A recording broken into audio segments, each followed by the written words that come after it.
Amanita's known this land, Côte d'Ivoire, for 80 years. But though she was born here, her parents were not. So she and 3 generations that followed all faced challenges to prove their Ivorian nationality. Côte d'Ivoire is making strides in improving the lives of those at risk of statelessness. But Amanita's family, and many like them, still live their lives in the shadows.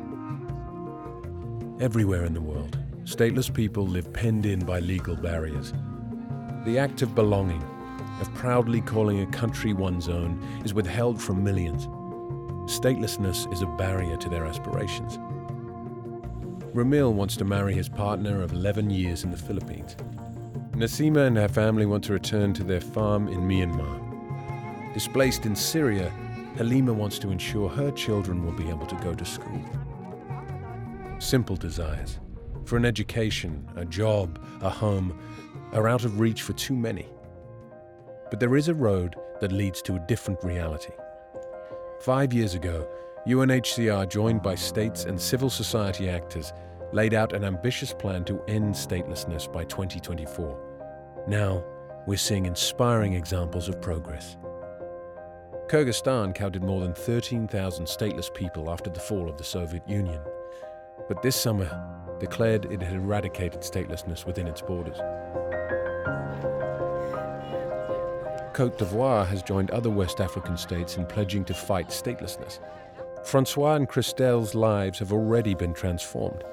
Abandoned at birth and raised in an orphanage, they are now heading to university, thanks to a ruling that finally gives them official documents proving their identity. Pour ceux qui seront dans la même situation que le petit frère, moi je vais me battre pour eux. Je vais les aider, vu que j'aurai les moyens plus tard de pouvoir les aider. Donc je vais les aider. Statelessness is an affliction that runs cradle to grave. So battling it begins at the very beginning. Christian was born to Venezuelan parents in exile. Now he has a future in Colombia, thanks to the government's decision to extend citizenship to babies like him, born to Venezuelans who have fled home. The move sets those infants on the path to a better childhood with access to healthcare and education. Colombia and other neighboring countries have opened their doors to millions of Venezuelans, both young and old, who have come seeking safety. Here and around the world, new partnerships are being forged to better serve refugees, the internally displaced, and stateless people. Because belonging is a universal need.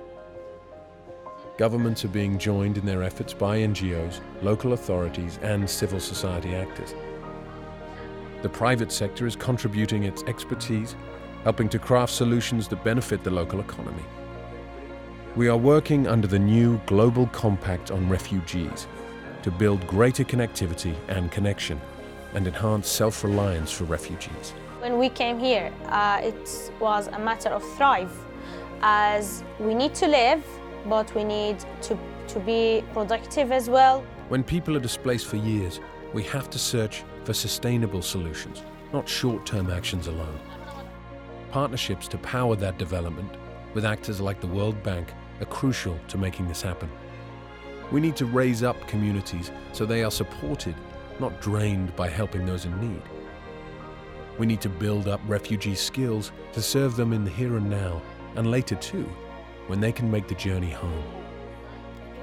And we must bring stateless people out from the shadows. Faced with today's mounting challenges, we have no choice but to think differently and act collectively, taking steps that bring us closer to a world where everyone belongs.